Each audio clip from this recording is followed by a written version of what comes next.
જૂનાગઢના માળિયાહાટીના ગીર વિસ્તારમાં ધોધમાર વરસાદ ખાબક્યો છે। છેલ્લા 2 દિવસથી પડી રહેલ કમોસમી વરસાદથી ખેડૂતોને રાતા પાણીએ રોવાનો વારો આવ્યો છે। કમોસમી વરસાદથી મગફળી તેમજ સોયાબીનનો પાક પણ નિષ્ફળ જાય તેવી શક્યતાઓ રહેલી છે।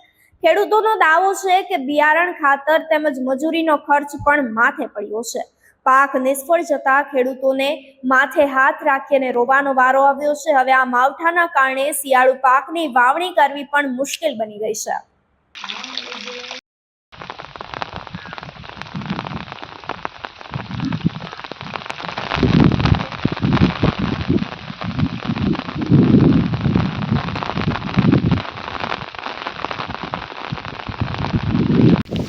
અત્યારે માળિયાહાટીના ઈટાળી ગામમાં ખેડૂતને અમે અત્યારે ખેતરમાં છે, મગફળી પલળી ગઈ છે અને બધાય તમામ ખેડૂતને મોટે પાયે કમોસમી વરસાદને કારણે મોટે પાયે નુકસાની થઈ છે। અત્યારે વાત કરીએ તો સારો પણ પશુ માટે પલળી ગયો છે અને મગફળી, સોયાબીન, તુવેર જેવું મોટે પાયે અત્યારે નુકસાની થયું છે। તો સરકારશ્રીને માનનીય મુખ્યમંત્રી ભૂપેન્દ્રભાઈ પટેલને, કૃષિ મંત્રી જીતુભાઈ વાઘાણીને નમ્ર વિનંતી છે કે વહેલામાં વહેલી તકે પશુની, ખેડૂતની સહાય આપવામાં આવે તેવી નમ્ર વિનંતી તમામ ખેડૂતની છે।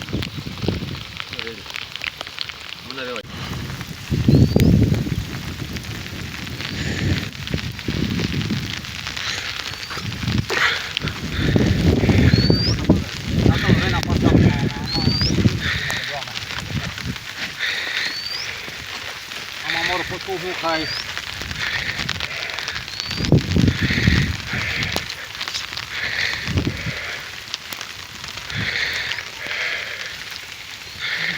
પસંદભાઈ તમે બે શબ્દ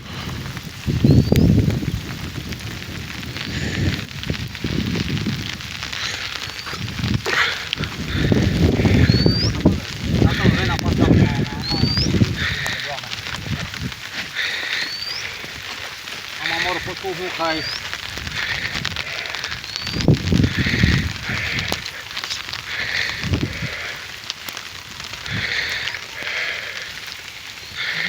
પસંદભાઈ તમે બે શબ્દ અત્યારે માળિયાહાટીના ઈટાળી ગામમાં ખેડૂતને અમે અત્યારે ખેતરમાં છે, મગફળી પલળી ગઈ છે અને બધાય તમામ ખેડૂતને મોટે પાયે કમોસમી વરસાદને કારણે મોટે પાયે નુકસાની થઈ છે।